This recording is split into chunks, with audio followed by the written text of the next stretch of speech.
Can you do it or do I need to? It says it's recording now, so Okay, perfect. on my computer. I may be The last thing co-host, so okay, thanks. And the last thing I'm gonna do is share my screen, so please let me know if you can see my screen. Because it's saying I might have to restart Zoom here.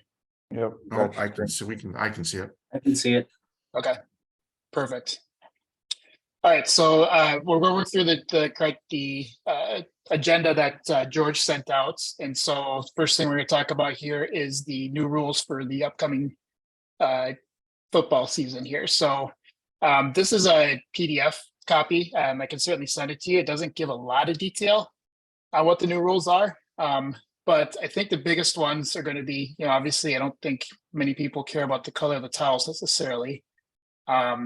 Biggest changes are going to be when the second one here, when a player is considered out of bounds. And so the rule change here is that the receiver, if they get pushed out of bounds on their by somebody, not if they run out on their own, but if they're blocked out of bounds, they have to come back in to reestablish inbounds before they can legally touch the ball or touch the pass, basically. And so it's pretty similar to what the college rule is now. A lot of these changes actually kind of change it to what the college rules are. So it kind of, for those of you that do college football, it helps with that going from Friday to Saturday. So that's that one there. I won't read these here. You can kind of read them here and get an idea of what's going on here.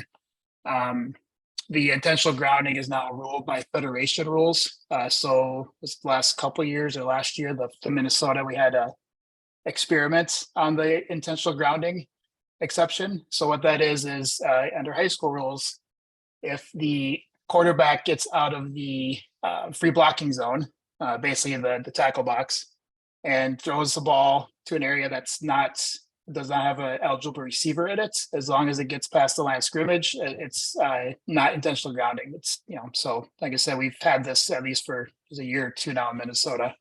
It's now a federation rule for the whole nation here. Matt, I guess the one thing I want to take that I'd add on that one is it's the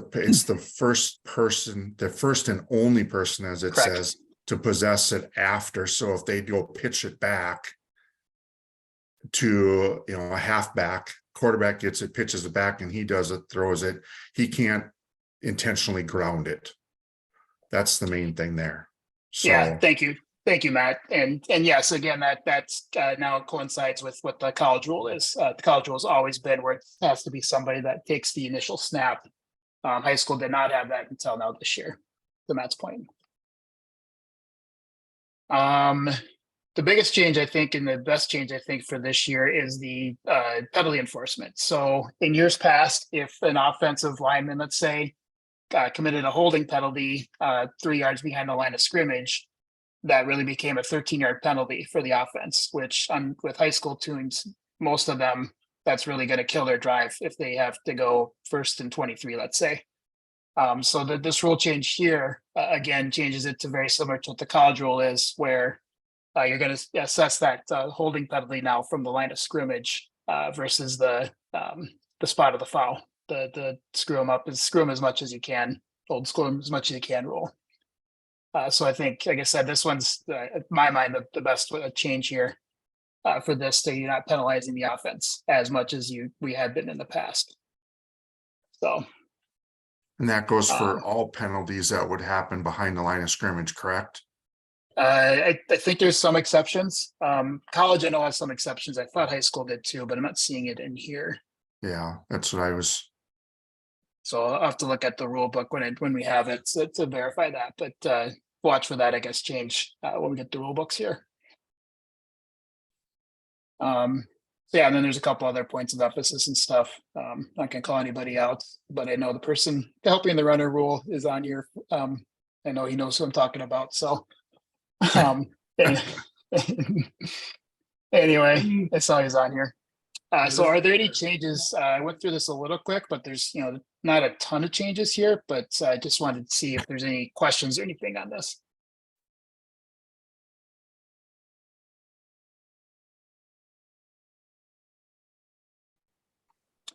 All right. I'm gonna pull up the agenda here. Give me a second. I should have this readily available.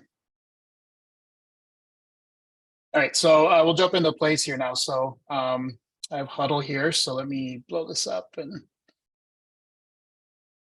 we'll go through the plays here. So the plays we're going to talk about this time, we're going to focus on pre-snap fouls and pre-snap reads, kind of what we're doing pre-snap, and then get into holding and some of those things as well here. So again, like Matt said, I just want to reiterate, we're not picking on anybody on this. This is just a learning tool for everybody to look at and learn from here. So the first play here, so we're snapping from what looks like the 32-yard line. What does everybody think of the formation here? And I'll open that up to whoever wants to jump in.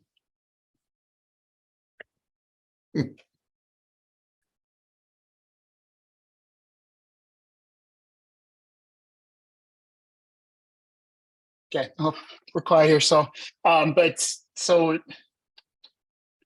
first thing you should do pre-snap, I guess, is that, line of scrimmage guys, everybody, pre-snap, let's talk about that first off, I guess. So, offensive players, the referee and the umpire are counting the offensive players, make sure they're 11. The way we do it in our crew, I don't know, honestly, I don't know if this is in the mechanics manual or not, but the defense is counted by the back judge, and then the line of scrimmage who is on the same sideline as the defense. So in this case, the guy on the bottom of the screen here will be counting the defense. And yes, Jared, you have a question? Nope, they've got, it says too many men in the backfield. Yeah, so Okay. I was actually gonna sort of open up talking about that. So there's that left slot. The left slot, I mean, it appears by the formation that left slot is intending to be on the line of scrimmage. You're I talking would about say this guy at the No, bottom, right? the slot on the other side. The other This guy side, right yeah, here? Okay. Yep, their left slot. yeah. So I would say he's the questionable person. I think I know if I were the guy standing up there with his arm punched back and the two behind his head, if this were the first quarter and the first time they run this formation, I'm letting it go, but I'm telling him he's got to move up. Because the other receiver is so obviously further back in the backfield that they're not trying to fool anybody by putting him in the backfield. He's just lined up a little deeper than he should be. Yeah, Jared, I would agree on this one with you. This is what we would call no man's land. Like you said, first quarter, put him in the position where you think he should be, and then go talk to him afterwards, or turn around to talk to a coach. And then, then you've got your communication with the player and the coach, then turn around. And then if you see it the next time and it's like this, then you have a right to throw your flag for illegal formation. But yeah, this is no man's land, point blank. And so mechanics wise, let's say you're putting this guy if you're putting this guy on the line versus off the line. So if you're putting this guy off the line, what's the top line of scrimmage guy going to signal if he's putting him on or off? Like, so let's say if he's signaling him off. He's going to use his other hand and put two above his head to let the other wing official know that he's got two off on that side. Perfect. Yep. Yeah. Which you don't see in this case, to your point. So in this case, it looks to your point that he's putting this guy on the line and just this guy off the line, correct? All right, so I'm gonna play this through a little bit because he goes in motion. I don't know, what do you got? Does that change anything if the guy goes in motion that we're talking about? Yeah, now I got a problem. Now I got a formation problem. Yeah. And so does anybody use a signal when we have a formation issue like this? So I'll look at some line of scrimmage guys, I guess, if you want to chime in here, if you would signal anything to your other line of scrimmage guy on this, or just throw your own flag. I normally don't have a signal for that. I mean, obviously that's something we could definitely talk about on our crew, but otherwise you just throw your flag at this point. I've noticed Anybody else? If I've noticed anyone some else, people on different crews, they would tap their flag. The wing guys would tap their flag, that both of them will acknowledge that we possibly could be throwing flag together. So guys on my wing guys, they sometimes tap their flag to know and signal that. So back when I was on the line of scrimmage, that's the way I learned it as well, is if I have a formation issue, I'm tapping my flag to signal to the other guy that we both should be throwing a flag here for the formation. It's probably fine if you look at 1 versus 2 on here, but it does look good too if you have 2 flags on this for formation issue, because both of you should be aware that there's a formation issue now that there is 5 in the backfield. My only caution to that is if somebody taps their flag, somebody's going to see it. So if you're going to tap your flag, I would advise it coming out. Right. Agree. And so this, the reason I'm bringing this up too is this is where communication comes in as well. Because I have a play, I can't remember if it's the next one or the one after there. Let's say the receiver here is looking at you to try to line up on the line of scrimmage and you're pointing him to get up, for example. And so this guy may think there's 5 in the backfield, whereas you're down here helping the receiver on this end, fixing the formation to get back on the line to put 4 on the line of scrimmage, let's say. So that like I said, I just wanted to bring that up just to see kind of what other crews are doing. 1, because I think as a association, we should be consistent with that. And then 2, just again, the communication that happens line of scrimmage guys, especially. And it may be obvious here, but this isn't a foul until the ball is snapped. Correct. Because at this point, they could still get reset. They could get reset legally. So the flag shouldn't come out now. It should come out, assuming he stays in the backfield on the snap.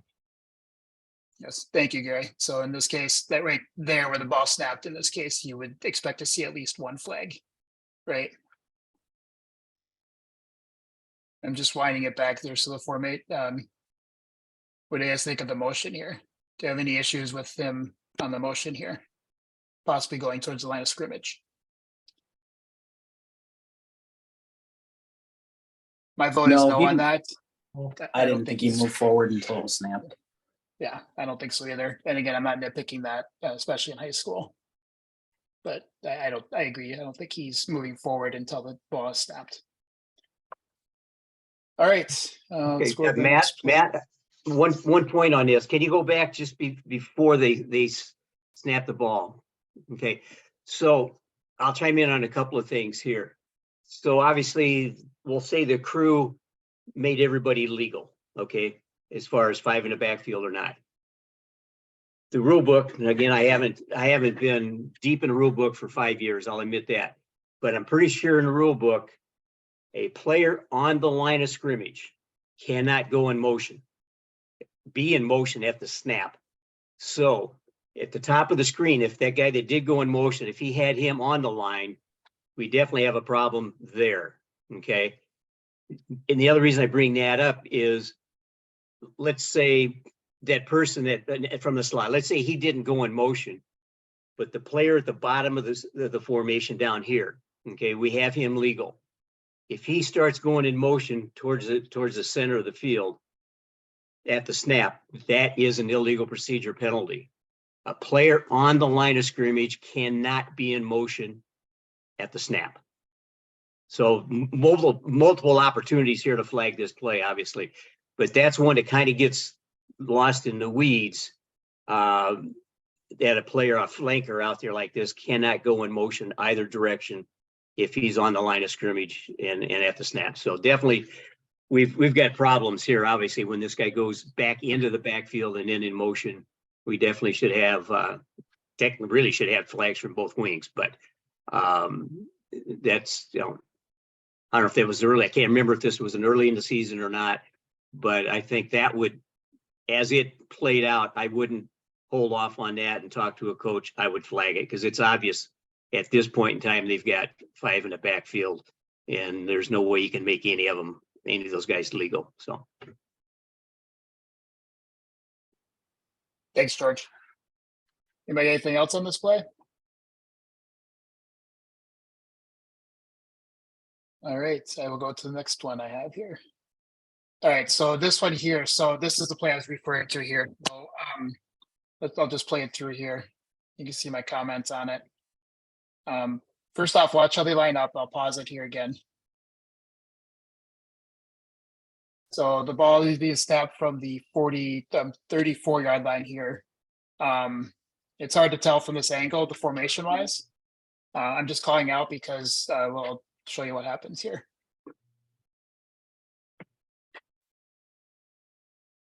You guys see that? So the quarterback sends this wing back in motion, and as he does that, this receiver takes a step up right here, the bottom, one of the bottom of the screen. And then they snap the ball. So, so this is where I was talking a little bit about this receiver here. You know, sometimes we're helping these guys. If they look at us, we'll help get this guy lined up here. So this is where you got to be a little bit careful with the communication wise of formations and motions and things, I think, if this guy's helping. Here, this receiver never looks over. So I think if Matt, if on this one, me, you know, being a short wing before too, is if he's not looking at you, if he's looking inside, not looking at you, so he's not paying attention, even if you're trying to talk to him, he moves forward, theoretically, you can have false start right there. But then Right. obviously when the motion man goes in, now you've got an illegal shift. So you got two things there. You could do it. You could kill it right away, or you could just let it go and get it on the illegal shift. So It's So probably best to- always to kill those things immediately. exactly. With a Yeah. false Right. start, then you just save everybody, save your crew. Yeah, you want to say, yeah, like Tim said, that's a good comment. Kill it right away because nothing good comes. You never starting to play that way, nothing good comes from it. So just kill it. And, you know, a coach says, well, I could have got you. If a coach behind you turns on and says, why'd you do that? Well, I'll get you for the shift. Then I could get you for the shift then instead. So. Right. Yeah, no, thanks. And that's why I bring this one up here too. Again, communication wise, obviously this receiver in this case isn't looking here. Do we think he's simulating a snap here by taking that one step up to get lined up again? Because, you know, he could get lined up there again, right? If this guy's not in motion. And get sacked for a second still, right? Yeah, yep, So, he's set for yeah. a second. Yeah, and I'm not disagreeing with you because I'm gonna bring up the everybody probably saw the state championship game, the 3A state championship game where we had two guys in motion on the game-winning play, what turned out to be. And Jason Nickleby had a video earlier last year that talks about the exact thing, and that's why you see my comment on here to start to play clean. When you have two guys in motion like this, just kill it right away, do the false start, 5-yard false start penalty, and then start again here. So, any questions on this at all? So then they wouldn't have the sack and they would just have the 5 yards and the play over again in this case. All right. Oh, I didn't realize we had sound here. Let me turn this one off. All right. So same thing here. This is actually, we're going to start getting into some other things here too. This is the last play I have for the formation pre-snap items here. So this play is 4th down, and you'll see here they're lining up in scrimmage kick formation, right? Once they get the guy off. Fast forward through that.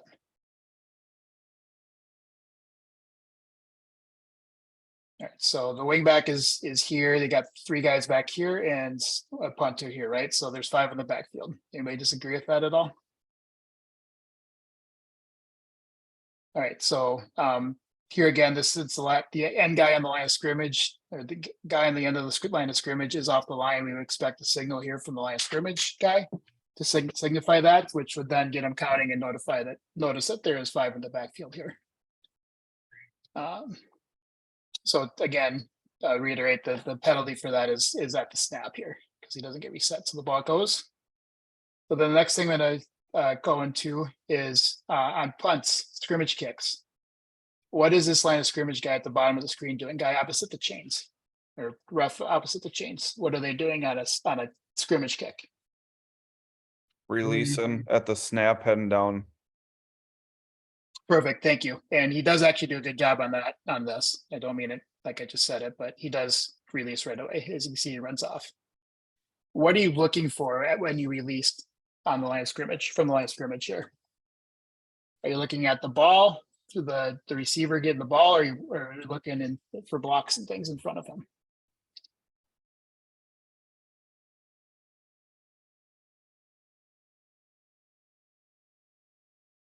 Sorry, Blocks and you're blocks. looking at the guys heading down there. You really don't need to keep your eye on the ball because the back judge has that. You're Correct. worried about everything coming down, getting in position and then scanning the field from there. Yep, agree. The back judge has got the ball and he's watching it. I didn't mean to do that. But you'll see the back judge has got the ball looking for fair catches and things like that, or making sure that the receiver catches the ball, things like that. And yes, the line of scrimmage that's releasing is gonna be looking for the blocks that in front of him. Basically what we, first wave. Right. Exactly. And so I have the note here. Watch what this guy does here on B.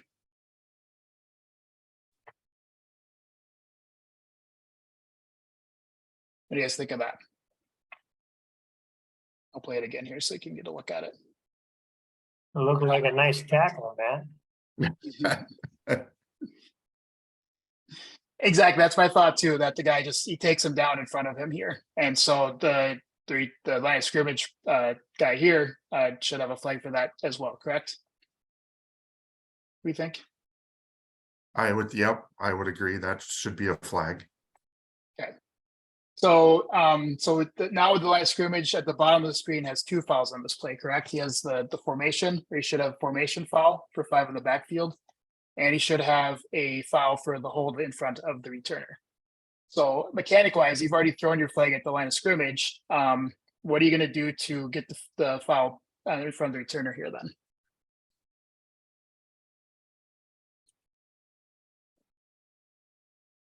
I've always been taught to throw your hat. Recording in progress. Yeah, your second flag in this case is throwing your hat. Yep. So yeah, so now the line of scrimmage person has 2 fouls on this play, one on the offense and one on the return team now. And so this is also a fun one here that, there's a flag here for the hold actually. So we're good there. So let's say that they called the formation issue. They also call the hold.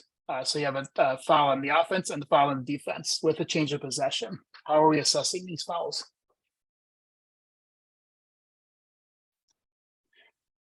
Very carefully. That's the first step is to take your time, right, George? Yeah. Talk through it and figure out what you have first off and just slow down, take a deep breath and talk about what you have. And yes, so. Well, you have What's next? What do we offsetting do next? fouls. You definitely have offsetting fouls. Team B can choose to decline, Team R can choose to decline Team K's foul and have their foul accepted and keep the ball. If they do that, it's post-scrimmage kick enforcement. So we're enforcing that hold from the end of the kick. If they choose not to and re-kick, we just offset them and re-kick. Matt, So- can you rerun that a little bit so that we know when the hold happens? Right, I was just gonna do that. So the ball's already, you see the ball, it's on the ground over here at the bottom of the screen. See the ball right here? Yeah, So at this point, the returner does not have the ball. At this point, the returners pick up the ball right as the hold is happening. So mechanic wise, who's catching the timing of this, I guess, first off, the timing of the hold here? And mechanically, what are you doing to catch that? And so you're going to catch the foul and throw your flag for that, and then you're going to see where the status of the ball is after that, right? yeah, and then you might Vice have Chairman. to, yes, you could, the back judge, because there is no real threat, could also possibly help with the timing as well. Right. let me throw something into that. That's why I wanted that to be discussed. Couple of things. I agree with Matt Olson in that. Well, I'll go back a little bit. The wing at the bottom of the formation is releasing on a kick. Okay. What I caution on is don't sprint downfield. Peek back to make sure that ball is kicked. Okay. And have an idea where it's going. It could be shanked over your head and you're going to need the help from your referee. Could be a fake, could be a bad snap. Peek to know what's happening. 90% of the time it's going to get kicked. And then what we've talked about, you're watching the progress coming downfield. I would say the back judge has got two things he has to worry about in this play. If you look at the location of the field, he's standing on the goal line. It looks like he's 10 yards up from the end line. His number one priority is the ball in relation to that goal line. Because if that gets muffed, rolls into the end zone, we have a touchback. So he may not be able to help out on the timing of when that block happened in relation to possession. So that's probably one where you're going to have to talk about it. If it's further up the field with that distance in between, he can definitely help. But as a crew, especially wings and the wing that's releasing, know where that back judge is. And if he's anywhere near the goal line, that's his number one priority. Because we don't have anybody else back there on a potential muff that goes into the end zone for a touchback. So one of the reasons I put this play in for Matt to look at is we had multiple things to be concerned about as a crew.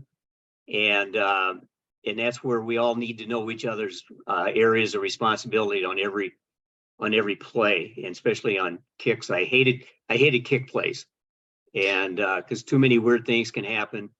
And as Jared said in here, depending upon that timing of that hold versus possession, we may have offsetting fouls, or we may have a foul on two different teams.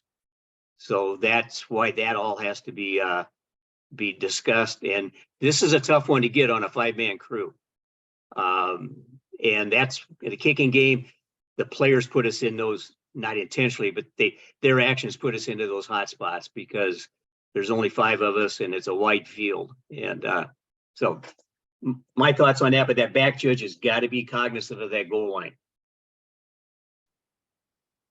I guess I would want, I would say, okay, so take away the holding down here. If we only have the illegal formation, what are we doing with that penalty? If it's only the illegal formation, what are we doing?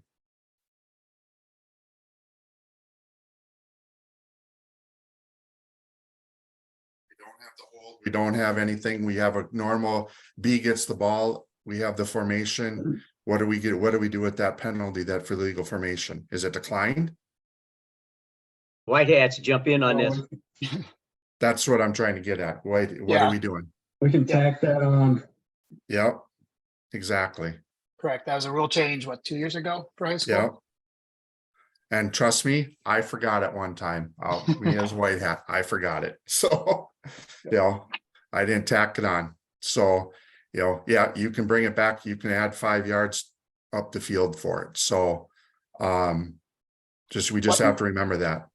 And this One is where, thing- again, the line of scrimmage guys, know the rules here too, because the line of scrimmage at the top of let's say we don't have the hold here again, the line of scrimmage with the chains here can get in the coach's head and say, hey, you got pretty bad for field position. Do you want to back them up 5 yards and re-kick it, or add 5 yards to it? Yes. In this So case, one thing 'cause- on his penalty enforcement, that tack on to 5 yards is at the end of the play. So Right. if he returns it out to the 30-yard line, that's where you tack it on, not where he took possession. So it's not a post-scrimmage kick PSK. penalty. It's at the end of the kick, as long Yeah. as possession hasn't changed. And like all rule changes, like Matt said, this came in 2-3 years ago. College and pro have been doing it for several years. The reason they did this, and that's a lot of things, when you get a rule change, what's the logic behind them, is to cut down re-kicks if at all possible, because kicking plays are the most dangerous plays in the game. So this allows the defensive team who was fouled against can get that 5-yard penalty at the end of the play rather than have them re-kick. And obviously things can happen after that, but this tack on app applies to kickoffs also. So white hats, and everybody's responsible for enforcement, but white hats and umpires, make sure you're in that book on kicking plays and kicking penalties. Because like Matt said, it gets overlooked because you have maybe one a year where that Yeah. could come into play. And it's easy to forget about or not even think about. So and again, the reason I put this one in, there's a lot of things that come into play, and we just need to talk through them. And if you do have those two not offsetting penalties, let's say possession, then the holding, okay, you got to talk through that to make sure you do them in the right sequence. And because the receiving team could put that into a true offsetting penalties and redo, depending upon what they want to do. So Yeah, like it was brought up, that's where having the radios, Right. having the the receiving team, getting over, talking to the coach, and having the radios and relays so everybody knows what's going on. To make it go smooth. And I mean, you could have this turn, you could turn to a coach and say, this is what we've got, this is what we're going to do, here's your options. You could have it done in 20-30 seconds. You could be either going or re-kicking. So the radios in this case help a lot with a lot of stuff going on in one single play. One thing I want Thanks, to add Matt. to I that. was just going to reiterate that the radios are a huge help in this case. Yeah. And one thing Sorry. I'd add to that too is anybody who's worked with me knows on plays like that, like once a year, I will try to tack on an offsides on the receiving team. So you got to have your team A's and your team R's and your team K's and what you can do with the fouls and not do with the fouls. And everybody, don't rely on the white hats. I mean, yes, everybody should know the rules, but when things are moving, when a lot of moving pieces are going on like this, it's easy to forget one little thing. And don't just go with it, fix it if you know it's wrong. If your umpire and your referee are trying to tack on an offsides on the receiving team, speak up, tell them that's only on the kicking team where you can do that. Yeah. And so to add on to that, the newer guys, especially, I was completely like this my first couple of years. I don't know how many new guys we have on here, but don't be bashful. Don't think that, oh, they got it right. They've got 15 years experience. They're completely correct. If you think it's wrong, ask the question. And the worst it can do is it's going to slow you down a little bit.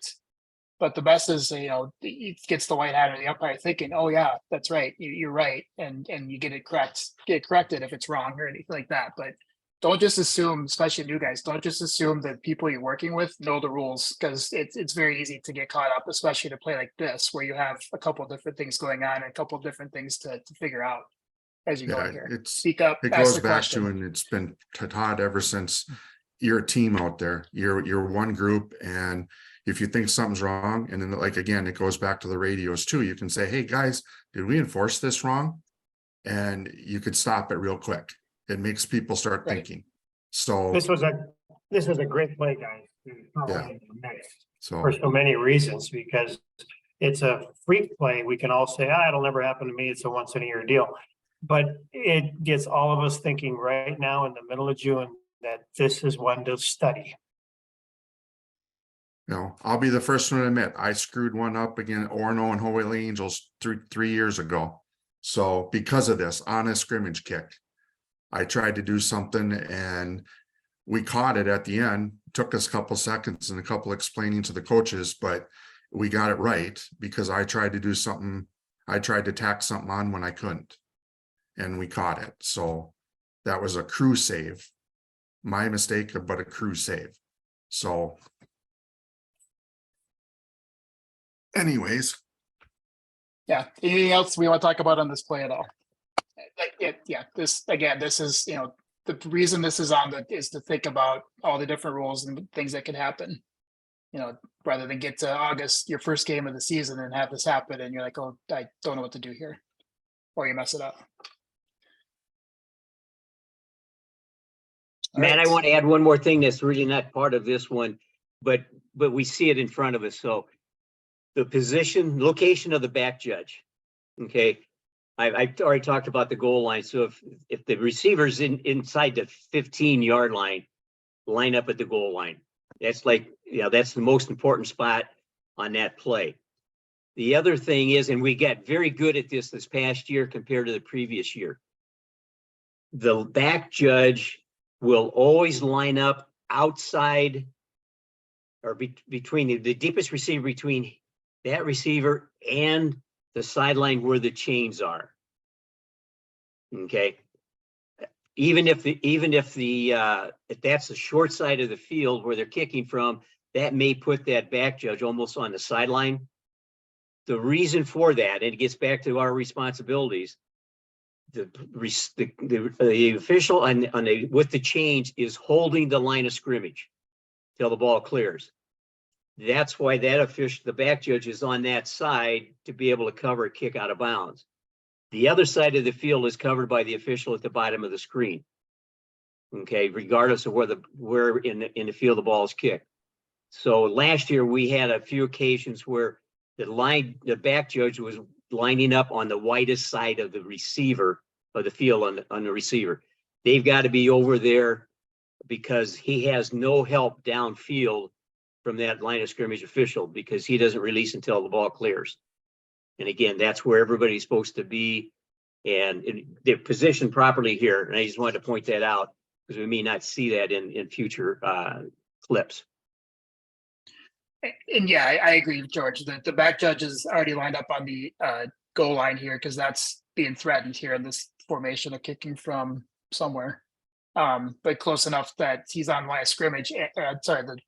The goal line, and he doesn't come off the goal line either. I'm going to call up to you, George. I know Gramps is the one that said this, but I've heard it, I guess, attributed to Gramps anyway. The ball's not round; it's going to bounce weird places, and so you have no idea where the ball's going to bounce, especially in this case because it does hit the ground before the returner possesses the ball. The back judge does a good job on this one of staying on the goal line because that's the most important thing. Because until it's possessed, it's a kick, and we know that once a kick breaks the plane of the goal line, it's a touchback in high school rules. So I just want to make sure that the back judge is just coming laterally, staying on the line on the goal line here. So, all right, next play. So we're gonna get the holding here now. This is gonna come into the new rules a little bit here. On this play here, I'm going to delete my comments here. Now that you've seen it. So I'll just play the play. I'll play through here. I can get it back.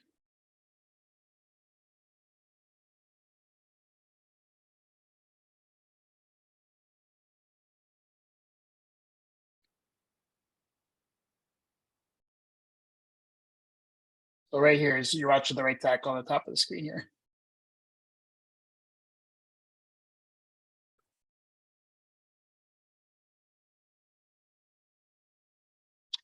So first off, I'm going to note that we snapped the ball from the 34-yard line.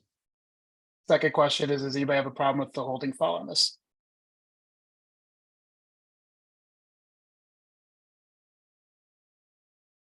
Run it through, let it run through again, help Matt. Let it run through again. Yeah.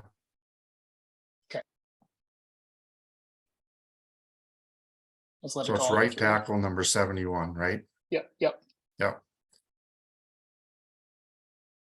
I don't see any issue with throwing that flag. Okay. His right Where is the hand. foul? Yeah, it saw it in my view. I'm the one that called this actually, so I'll cop to it here. My view that the DN can't get away. He's got him and he can't get away to try to make a tackle here. So the next thing I'll point out, this gets in the new rules here. Look where does the foul occur at on this case? And it's behind the line of 5 yards, scrimmage. Right? 5 yards behind the snap. Right. So last year where we're assessing that from the foul, right? From the spot of the foul. So this turns into a 15-yard penalty for the offense in this case, right? So this year, again, just highlighting the new rule, we would assess this 10 yards from the 34-yard line in this case. So it'd be 1st and 20 or whatever down it is. I think it's first down. Oh yeah, it is first down. So instead of being 1st and 25, it becomes 1st and 20 this year under the new rules. So again, just highlighting the rule change here again, which again, I'm a big fan of that to help the high schools out here. Okay, So, so any- add on to that, then what do you got with the clock then? What's clock status after the penalty is assessed? Is it 25? Is it 40? Back judges, what do you put in the play clock at on this play?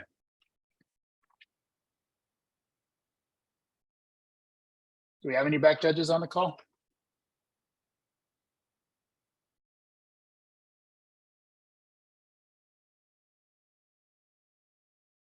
I don't think we do. By looking at Okay. it, Dang it, we'll have to- we'll have to- the umpire says put 25 on it. Yep, any administrative stop like this, we're going 25 seconds on the play clock, correct? Yep, correct. Okay. Where does the play end here? Out of bounds. So what's the game clock status? Dead. Okay, High school rules. are Unless gonna your line start of scrimmage, official can say, oh, he was pushed backward in bounds, Right, which I might recommend, but depending on the score and the time of the game and all that, it might be in bounds. yep. And it's play, I don't know if you guys can see it, but it's play 150 of this game. This is actually it was this week 0. And so first game of the year, and I think it was pretty tight at this case. I know I have everybody but our back judge actually on the call here. So correct me if I'm wrong, but I think this was a pretty tight game too. So in this case, the red team ends up winning the game by a few points. But I think the outcome is in doubt at this point still. So I think we stop the clock in this pace, don't we? You should, yeah. Yes. well, Yeah, he is. Yeah, the line of scrimmage guy is. Obviously I am Right. because I threw a flag, but right.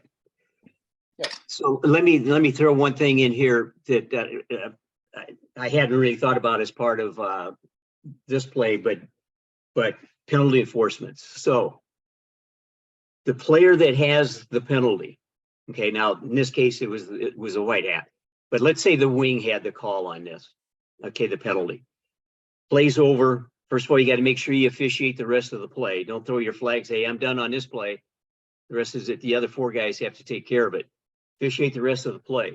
When you report your penalty to your white hat, hopefully the umpire's right there as well, is first of all, tell them the result of the play. Okay, it could be an incomplete pass, run out of bounds. Okay, this is all going to be important to us. Result of the play, the penalty that you have, holding, in this case, which team, offense or defense. Don't come up and say red team, because now you got to think a little bit, is that the offense or defense? So result of the play, the penalty that happened, the team that it's against, and then hopefully you can get the number. That's the last thing, but we're trying to get those because those are announced now. So in this case, let's say it was the wing that called this penalty. And he says, okay, I have a run, I got to play in it out of bounds.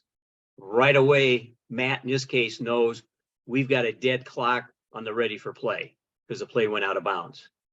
Okay. Versus it's in bounds and we're going to wind it. So all of those pieces of information are important to get an accurate penalty enforcement. We do run into situations where we wind the clock after enforcement when we shouldn't, or vice versa, because of confusion as to what happened on the play. Also, if it's a back judge and a pass interference downfield, white hat doesn't know if it's a catch, a good catch, interception, whatever. They need that information to process and enforce the penalty accurately. So the additional thing on this one, just with that penalty, and even though, like Matt said, he had the call, but a good one for new rule as far as enforcement also.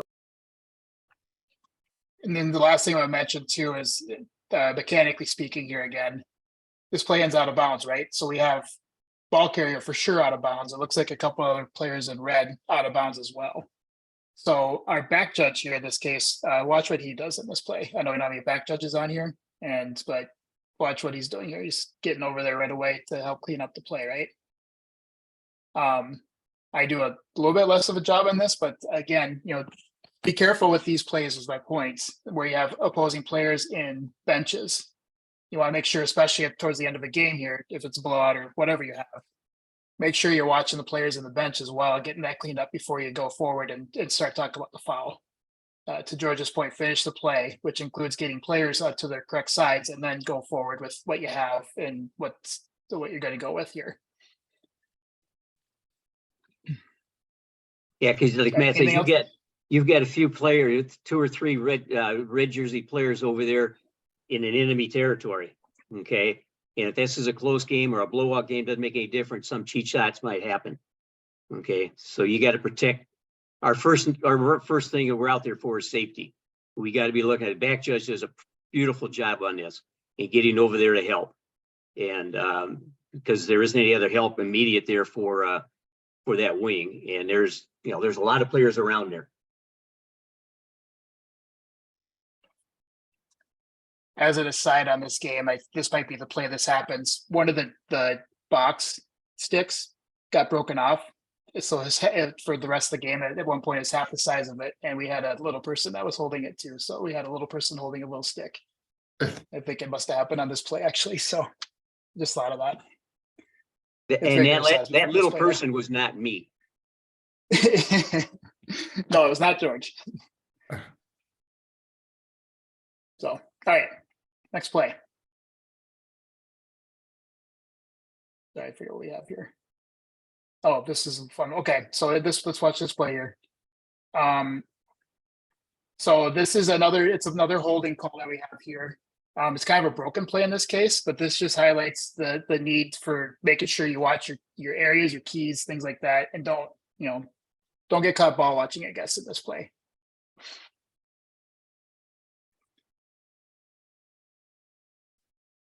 Watch what's coming out in the play here, right there.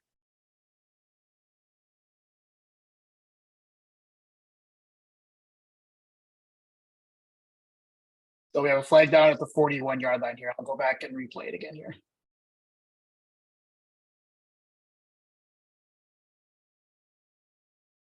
Yeah, play action pass. It comes to screen pass. We have receiver downfield here, line of scrimmage guy. You got all kinds of stuff for the line of scrimmage guy to consider in this case. Yep. Holding off. So, yeah, correct. I think it's holding as well. He tackles the guy, right? So this again highlights the 5-person crew here again too, but this highlights, a lot can happen for those line of scrimmage guys. You got a screen pass here, so you got decision to be made if linemen are downfield or not. And watch that as well, along with, this late block that happens here. So the line of scrimmage guy does a good job of catching that. Don't have anybody downfield here, it looks like, so you don't have any issues there. But he does a good job of catching the foul, throwing the flag, and then officiating the rest of the play in this case. So Matt, can you go back to that once? Yep. One thing I was What do you going to want know. One thing. So when I'm reviewing this film for my crew, I want to note what the umpire does as the play on film kind of starts to end. I think just play it through and we'll see. So I'm sorry, I'm going to highlight before we get there. Yeah, go ahead. The ball is snapped here from the 38-yard line, and the foul is going to occur at the 41-yard line. So again, this is where the new rule comes in, where we're going to assess the foul from the 38 this year, not the 41.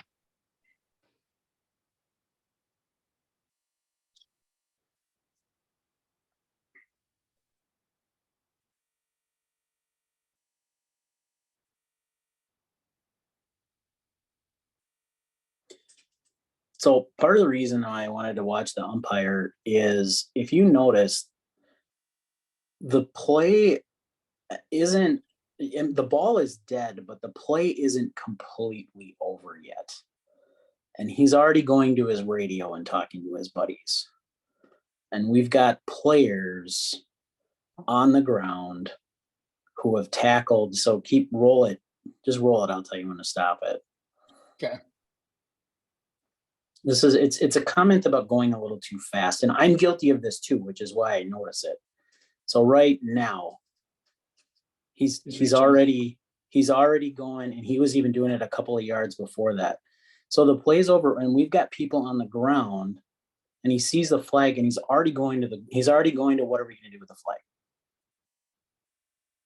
If you look at the a little. last, if you look at the I was last gonna say- scrimmage guy, he's doing it as well. He looks like he's going back as well. So when you've got this, just kill the play. It's dead. Kill the clock. Clean the players up. And even line of scrimmage guy, you've got your flag down. You can, as you're blowing your whistle to end this, tweet. And I know Mesley used to hate that, but now Nickleby's in charge, so we can we can feel free to do it. Tweet. Okay, clean up the play, clear up the players. Now talk. So it's just it's a point where we just want to make sure that we're finishing the entire play. And remember, the play isn't over just because the ball is dead. Yeah, I would go back. I Yep. would agree with you, Jared, is that, we, be slow, and we have Spanier says it too. We have all the time in the world out there. So clean everything up, get everybody cleared away, come over, the referee comes over and meets halfway or wherever and talks. So don't worry about the radio. It's just like relaying a ball in right away.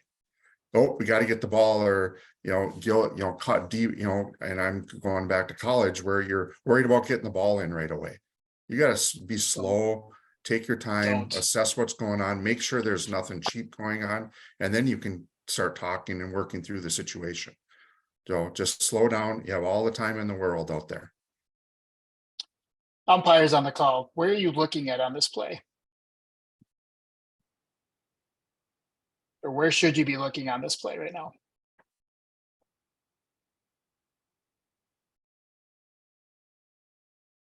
I know there's at least one umpire on the call here, so.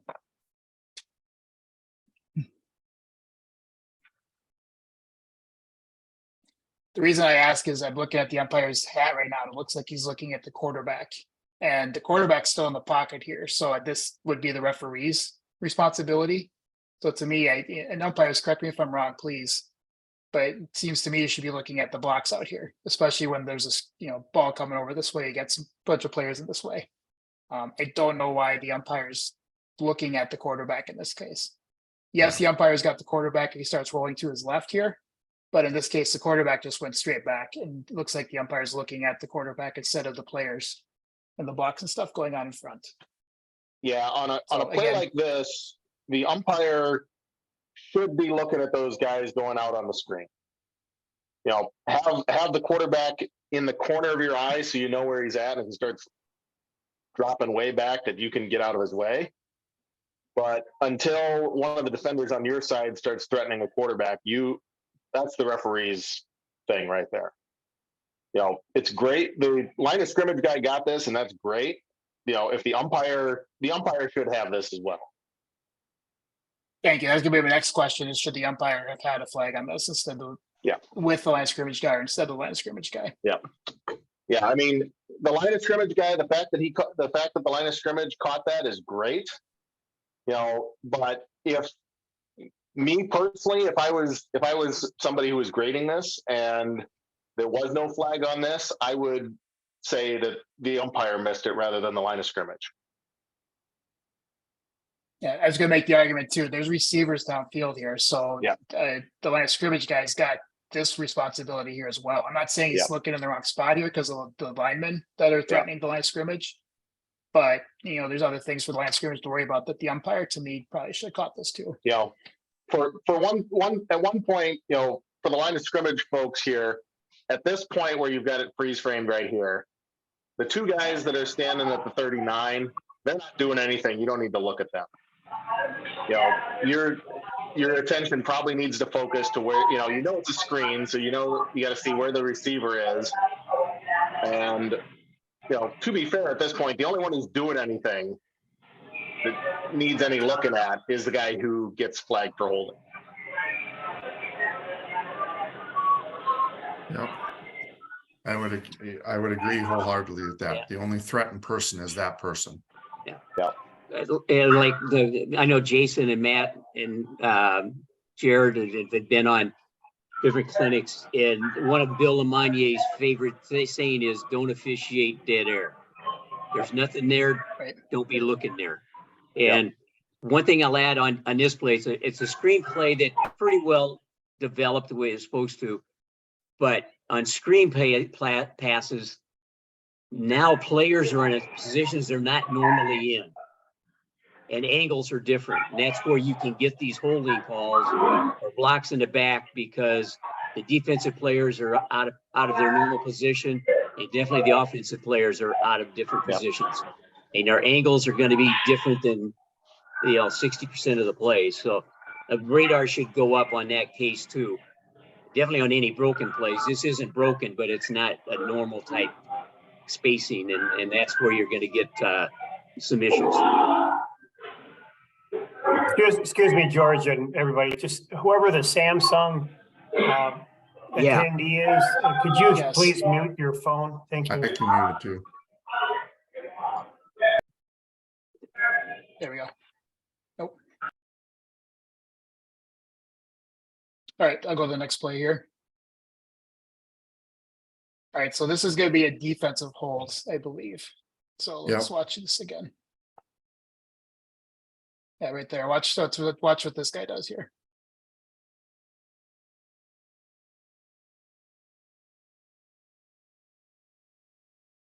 So you may have an issue making that defensive hold first off. I'll rewind it, watch it again here.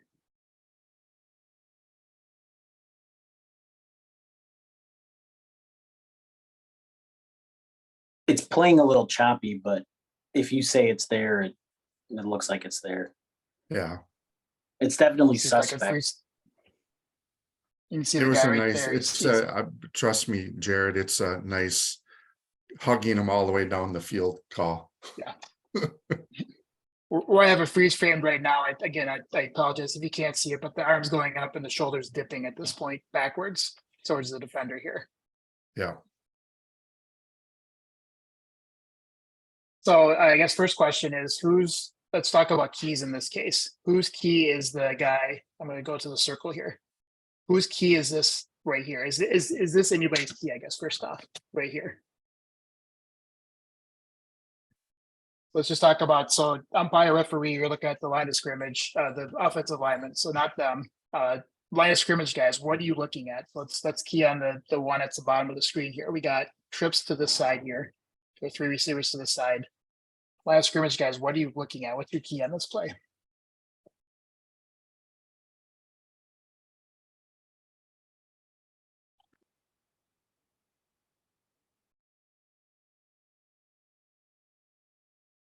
Come on, line of scrimmage guys. I'm asking because I honestly don't know the answer to this.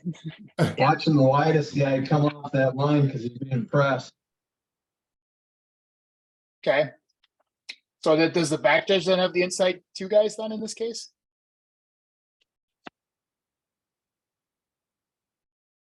Again, I feel like I should know this, but I honestly don't know. Yes, the back judge picks them up as we got the outside guy, and then the tackle. Okay. I'll jump in here a little bit.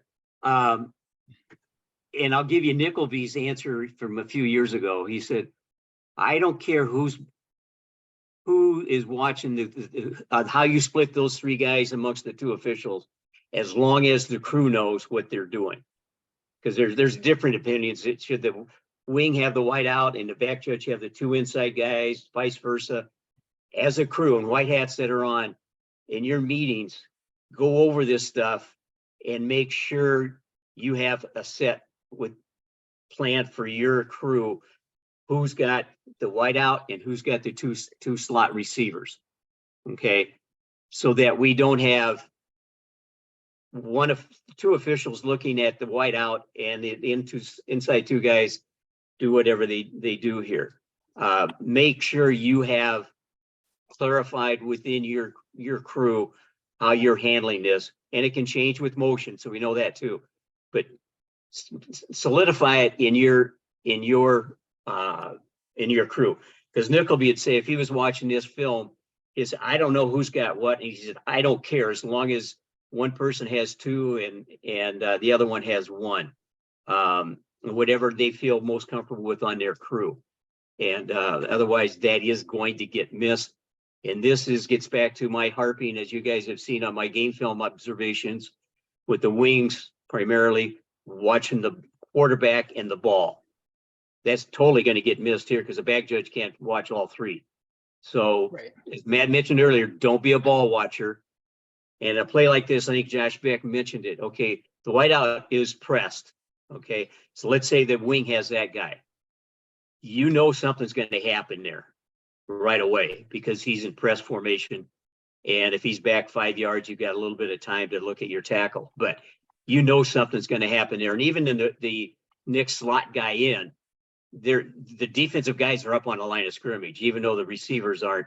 They're in press coverage as well. And they're trying to disrupt the route. And that's where we got our focus has to be on that.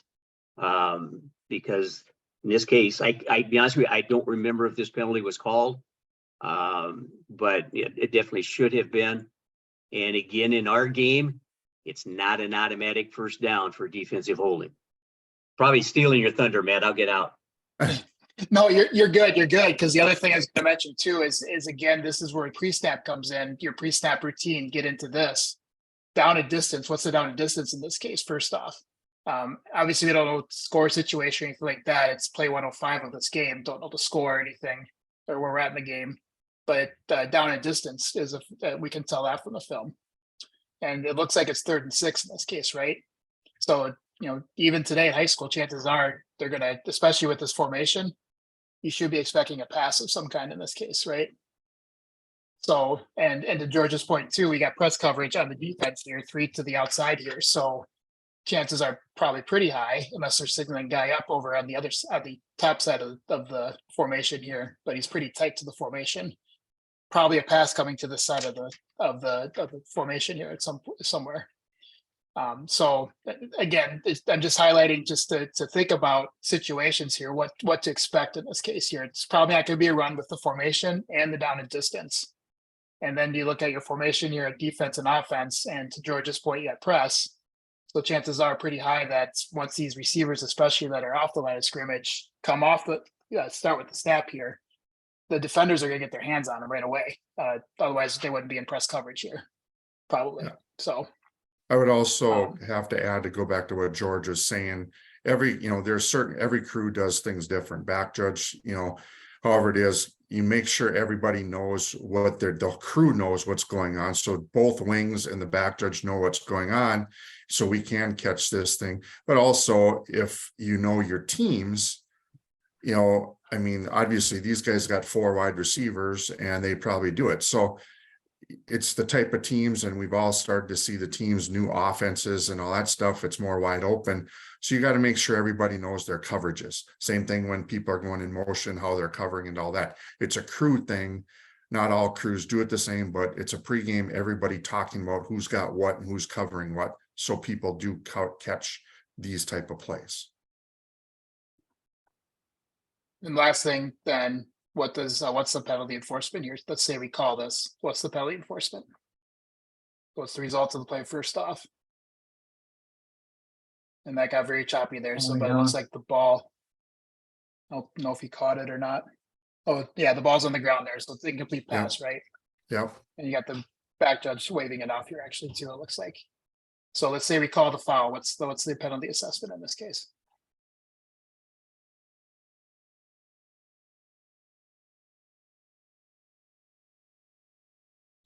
So 10 yards defensive hold. from the Previous spot. 10 yards, previous spot, first down Results. based on yardage.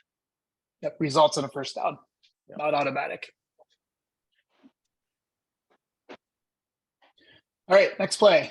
Hey, Matt, one question, is it 10 or 5 yards? Who wants to answer that one? 10. They're all 10. Yeah, All because high holdings school, or and college and pro is 5. college is So- 10 as well. College is 10? Yeah. Yep. That's right. You're right. My bad. Okay. Like I said, I haven't been in the book for a while. You always had Gramps though helping you, George. Yeah, it all holding fouls in high school and in college are 10 yards. In high school, it's not an automatic first down, but this will result in a first down given the down and distance before the play here. So referees, if you have a field mic, you'd be announcing a holding defense number, whoever 10-yard penalty from the previous spot results in a first down, not automatic. Oh, this is Maya's play here, Matt. I don't know if you want to talk to Oh, this one or great. you want me to still. All right, so this play here, so this is going to be an interception thrown by the offense, obviously, not the defense. They can't throw an interception. I'm an idiot. So you have a pass play gets intercepted by the defense here, and during the return, you're going to have a hold. So I'll just play it through here.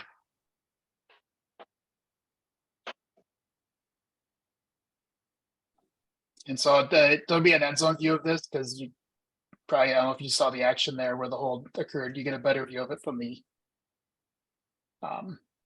end zone view. Let me just go to that here.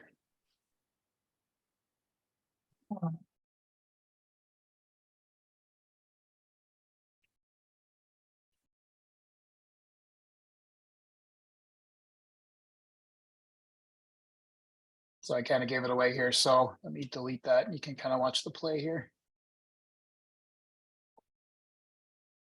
So the action I just highlighted here. So I'll just rewind it here. Watch the offensive and defensive linemen during the return here.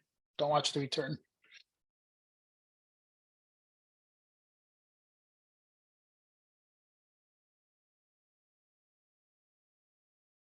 Everybody see it or you want me to rewind it again? Just saying, I was backing towards the goal line like I was supposed to.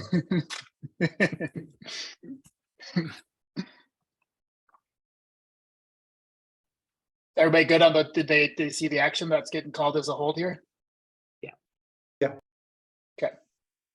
So again, first question, does anybody have a problem with the call?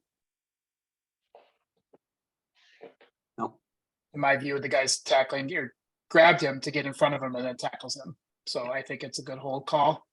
And then where does this, and then let's talk about penalty assessment here. So let's go back to the sideline view here.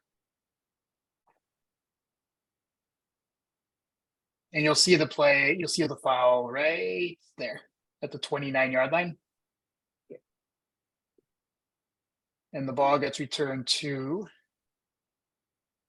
about the, let's call it the 20-yard line.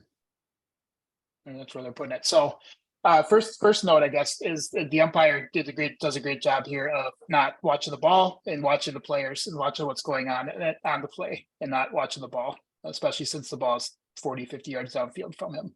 Have eyes on that and see all the BS that's going on in front of him. I call it looking for the asshole who's gonna be the idiot basically in this play. Especially in, kicking plays, same with turnovers such as this year, where you have a return. You got all kinds of stuff, people out of position, the offense isn't hopefully ever in a position and they have to make a tackle like they are in this case. So you got them pursuing to try to make a tackle. You got defenders that are not used to blocking in this case that have to block to try to get their buddy into the end zone, score some points here, get that helmet sticker. But the umpire, I'll highlight you too, Matt. You did a good job too of getting back to covering the goal line here. And looking for the players in front to be able to catch the foul here. Where are we assessing the foul from? The foul.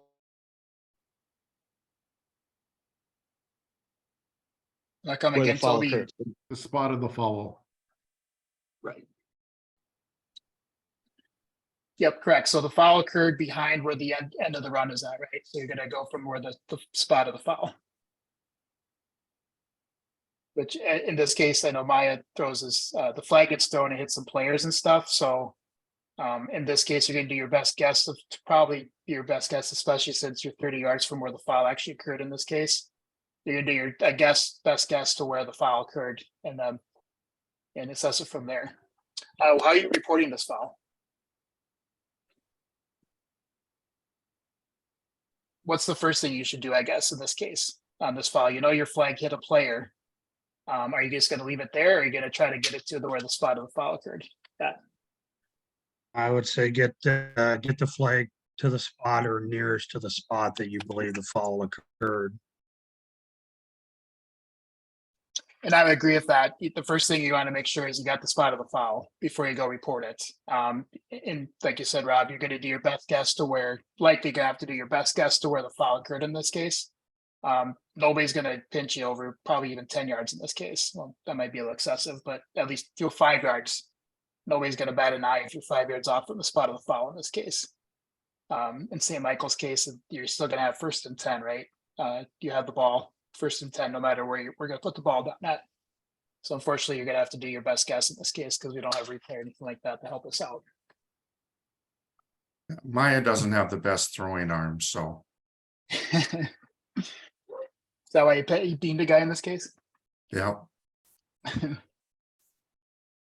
But like I just said, I gave it away also. It's gonna be 10 yards from the spot of the foul, not the end of the run. And it's still gonna be 1st and 10 for the defense. It's St. Michael in this case. So St. Michael's still gonna have the ball 1st and 10, no matter where the ball ends up after you assess the foul, the penalty in this case. But again, it's on here too, just to reiterate, no ball watching, watch the players, not the ball. We don't need 5 sets of eyes on the ball. Yeah, One thing I'll I, add a couple of things. Most of it Matt already covered is on a change of possession, whether it's a punt or in this case, an interception return or a fumble return. It's easy to get confused. And my trick was, in this case, the white uniform, they now have possession of the ball. And I would say to myself mentally, as the return develops, white offense, because they're now restricted on their blocking. Because if I have a player in a blue jersey come up and block and push in the back during a return, that's legal. But if I'm confused if he's offense or defense now after the return or the interception, so I would tell myself which team is now on technically offense or with possession of the ball. And Maya did a great job of picking that up. It's easy to start following a return player to see, because that's where the TV camera is going to take you all the time when you're watching. We've got to watch that return develop in front of us as they're coming at us. And again, like Matt said, move that, or I can't remember who said it, move the flag to the spot closest to where you think it should be on a yard line, and then go report your foul. Because what I have seen happen, let's change this a little bit. Let's say that, just to make the discussion easier, let's say the penalty was on the 30-yard line, okay, instead of the 29 or 34. Let's say the 30-yard line, and the flag came down at the 24-yard line, and we should enforce from the 24. Move that flag, because if you don't move it, but you talk amongst yourself, well, the penalty is really 30, 20, or 24. I'll mark it from the 24, but the flag's at the 30. Now it looks like you only gave him a 5-yard penalty to everybody in the stands. So move that flag to get it where it should be as close as you can.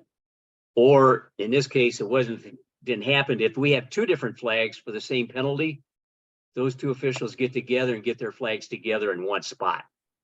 And again, so that it looks like we know what we're doing, and not taking the most yardage that did come into play. But these can be troublesome plays, as Matt said. And again, people blocking at different angles. Defensive guys don't normally block, and it's a big play.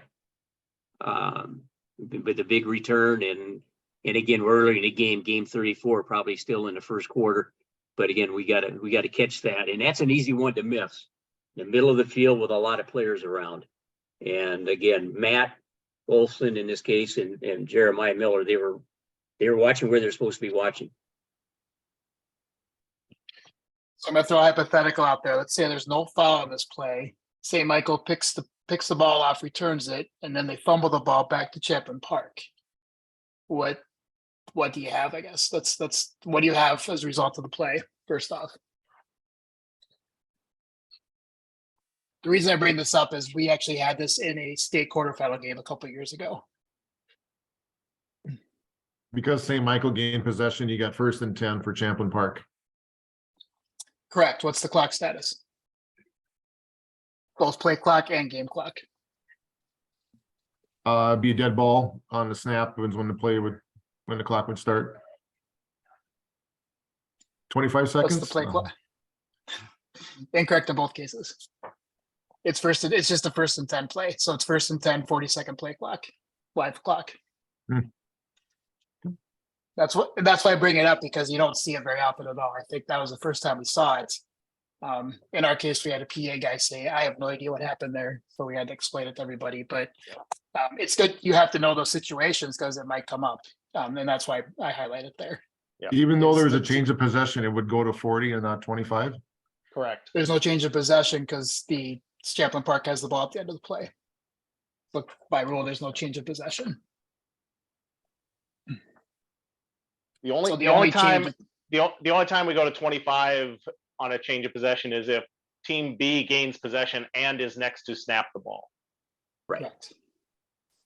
So in this case, we just go to 40. Now, with that said, on a play like that, the officials are going to get together and talk about, what the hell just happened out here, and make sure we all know what the hell just happened, because, it's going to confuse all of us. So the fact that, in our case, we quote, you can't see my quote fingers here, we screwed up and put it at 25 rather than 40. I think that was perfectly valid at that point, because we talked about it for a little while to be like, okay, this is what we're doing, right? Well, so here you are going to stop the clock when the play is dead because team A was awarded a 1st down. Correct. Yeah. So the You're gonna game clock will stop, but you're going to wind it when the ball's ready for play. Yeah. Right. Correct. Yeah. Now, if he would have ran out of bounds with it, then you wouldn't have. Right. Then you have dead clock. Correct. Yeah. Yes, The then way- that's when the clock is dead. If it But it helps still anybody goes to else- 40. If it Still helps, goes to if it 40-second helps play anybody, clock. if it helps anybody else, the way that what's helped me is, well, the result of the play is that team A has a 1st down. Correct. Like it's Right. you can just pretend other than awarding them a 1st down, you can just pretend that the change of possession didn't even happen. Because that's the result of the play. Yeah. Can I bring up one thing real quick on this, Matt? Can you go to the end zone view? Yep. And And can you so I'm stop- just gonna say, Ron, thanks for speaking up, because I guarantee you're not the only one that didn't know that rule. Was it Ron? Yeah. I apologize. Yeah, Ron. So I that's the reason I brought it up, is to highlight that's what the rule is. The result is a 1st down for Champlin Park, and that's just, it's like they gained a 1st down on their own. So don't, I just wanted to bring that up so everybody is aware of what should happen in that case. So, sorry, go ahead, Jared. No. Can you stop it right when the hold happens? Sure.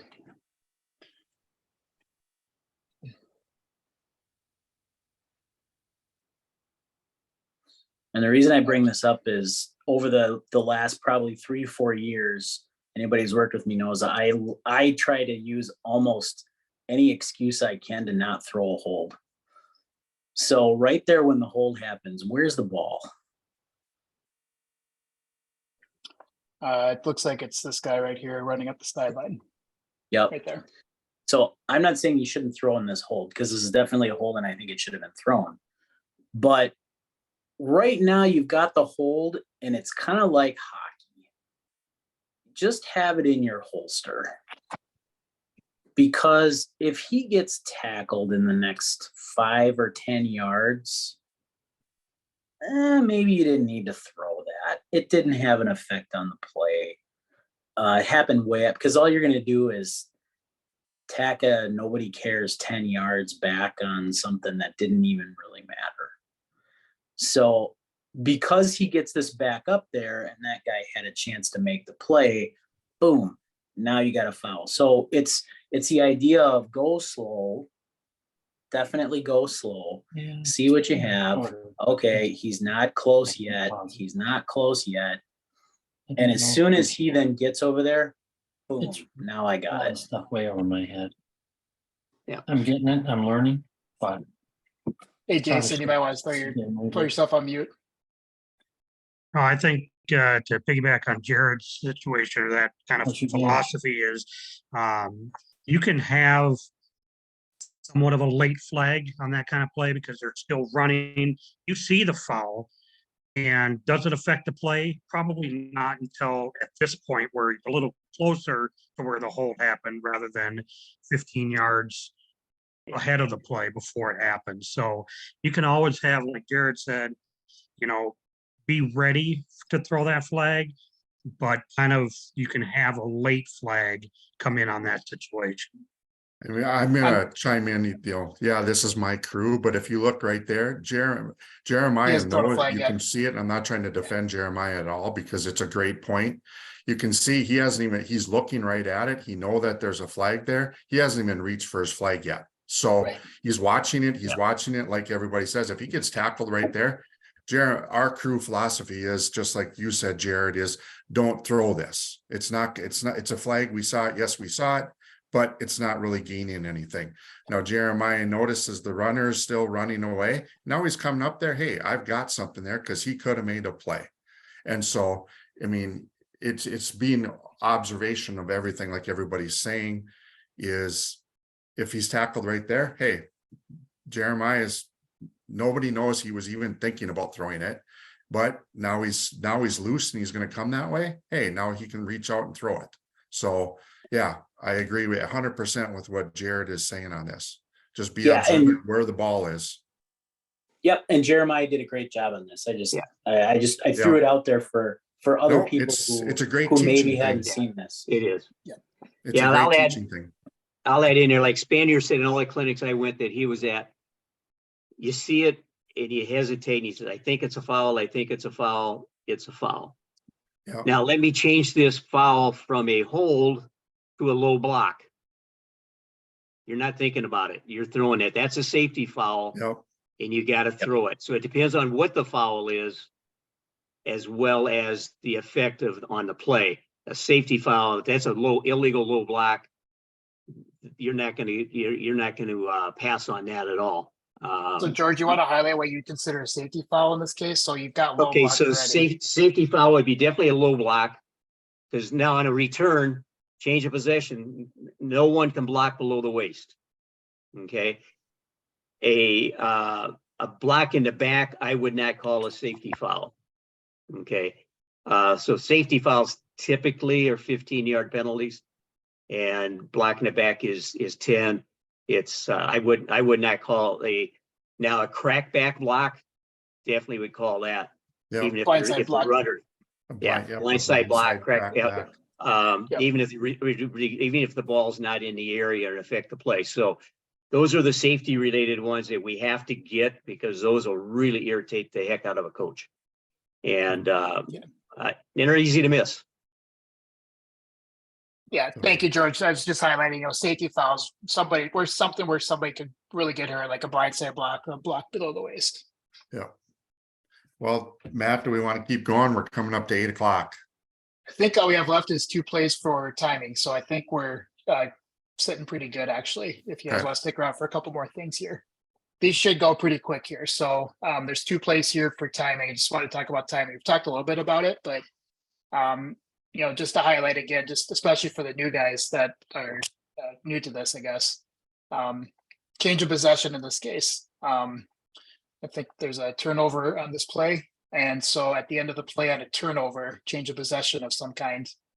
Oh, it's a fumble, actually. It's actually not a fumble, it's a bad snap. So this is a muff snap, so it becomes a backward pass, but the same rule as fumble here. You have a change of possession, the defense recovers the ball here. And you see the line of scrimmage guy over here killing the clock in this case. So he does a good job of catching that change of possession, kill the clock, and it will start again on the snap once the the team in white here snaps the ball next play. Yeah, umpire should kill a clock as well, because he's covering official. Yep. But Correct. main thing is we got it. Yep. Agree. So And there's Any no questions? beanbag. nope. Yeah. So I went through this a little quickly just in just the time, but I'll hit that here quick too. By definition, so new guys especially, when you get your rule books or if you're studying your rule books, rule 2 is definitions. Understand that rule when you look at your rule book. Make sure you know that rule inside and out because you'll learn definitions. In this case, this is any snap is by rule. A definition of by rule is a backwards pass. A backwards pass is not beanbag. The beanbag fumbles because that could be a spot for enforcement for penalties. A backwards pass is not a fumble. It's a backwards pass that is the defense or whoever can recover it like a fumble. So in this case, the crew does not throw a beanbag, which is good because it is a backwards pass. It's a snap that goes between the quarterback's legs. He never has possession of it. So the status of the ball does not change from a backwards pass. And then B recovers the ball here. So pause there. Any questions or anything? One of the things I was completely guilty of this my first year as well. Because you consider it a fumble backwards pass, or a snap, a muff snap, or a fumbled snap. It's not really a fumbled snap, it's a muff snap by rule, which is a muff backward pass. So Yeah, as I said, I'm guilty. com- I'm guilty about it too. And I went to the camp down in Sioux Falls last year, and we had that in our scrimmage game or camp game. And I threw my beanbag, and the evaluator came up to me afterwards and says, "Why are you throwing your beanbag on a fumbled snap?" And I said, "Well, I kind of always done that because I kind of interpreted it as a fumble because it was, but I never knew that." And then they taught me that. So now I don't throw my beanbag on any muff snaps anymore. Right, exactly. Again, like I said, I kind of glossed over a little bit. The reason you have a beanbag is you're marking the spot for a possible penalty enforcement. And where the backwards pass occurs is not an enforcement spot. So that's where Rule 10 comes in. Rule 10, I think, yeah, penalty enforcements. All right, anything else on this one? All right, last play here, I think. So in this case, we have a 4th down play here. And so we don't do the mechanic anymore because we were awful at it as crews to roll our arms, like the traveling symbol in basketball. But everybody should know down and distance before every single play. You're signaling to each other the down before every single play. So in this case, you're holding up your fist for 4th down here. What that should signify to you is after the play, no matter what happens, you're going to stop the clock. Because 2 things are going to, assuming it's a clean play, 2 things are going to happen after this. The offense is going to gain the line to gain for a 1st down, which is where you're stopping the clock for your 1st down, or they're not going to get to the line to gain, which is a turnover on downs, which it's a turnover. B is going to be the next one to snap, which again, you're going to stop the clock. So just wanted to highlight again on this one, 4th down, be ready to stop the clock at the end of the play, no matter what happens. And I think in this case, I don't think the crew does stop the clock at all. Yeah, so to see the line of scrimmage comes up with his hand up, which in this case is going to signify that you didn't get the line to gain, but you got to know the clock status in this. This is that the clock needs to stop at the end of this play. So I think it's probably fine that he comes up to signal that he didn't get the 1st down with his hand up, but then he's got to stop the clock right after that because of the change of possession. So any questions on that at all? Comments, anything?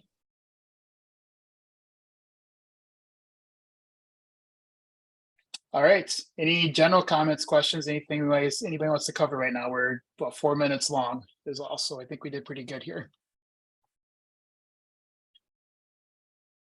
I'll just throw out one thing here as we wrap up. Matt, excellent job. Thank you. Thank everybody for attending. Give me your feedback. Those of you that are on here, obviously, people that are on here are going to send me any feedback, but if you have some thoughts on this, how well you went, this is our first time doing this.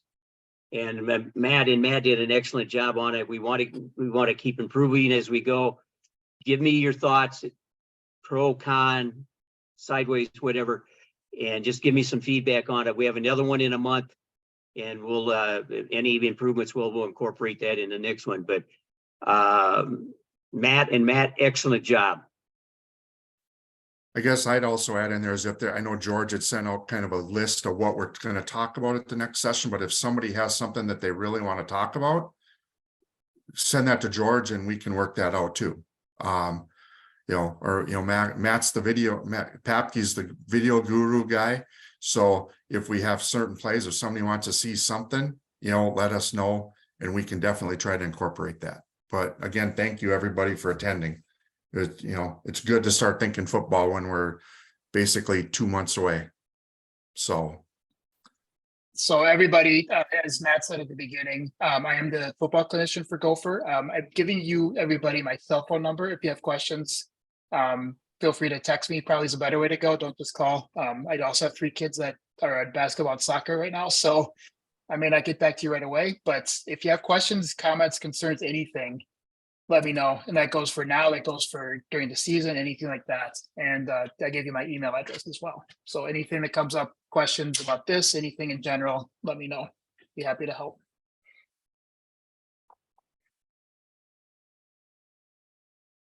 All right. Thanks, Brady. everybody. Have a great rest of the night. yep, thank you.